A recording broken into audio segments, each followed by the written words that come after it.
Dans cette vidéo, on parle de proportionnalité et de fonctions linéaires.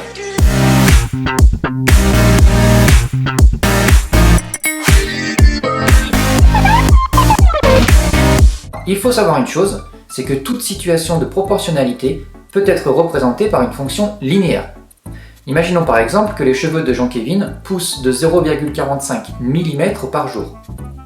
Eh bien, on va pouvoir modéliser cette situation de proportionnalité par une fonction linéaire, qu'on va noter f, telle que f de x égale 0,45x, et x représente le nombre de jours. Par exemple, si on veut connaître la longueur d'un cheveu au bout de 30 jours, on va calculer l'image de 30 par la fonction f, donc f de 30, 0,45 fois 30 nous donne 13,5, et donc il sera long de 13,5 mm. Et inversement, si on arrache un cheveu long de 164,25 mm et qu'on veut savoir depuis quand il n'a pas été coupé, et bien là, on va chercher l'antécédent de cette valeur de 164,25 par la fonction f. Donc là, c'est une résolution d'équation et on trouve x égale 365. Donc ça veut dire qu'il a été laissé pousser pendant un an.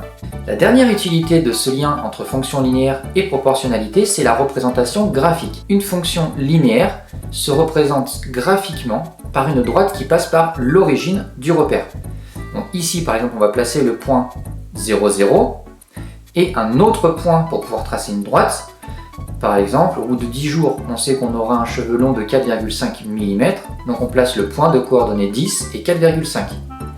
On peut alors tracer la droite et utiliser ce graphique pour répondre à d'autres questions. Voilà comment utiliser les fonctions linéaires pour résoudre des problèmes de proportionnalité.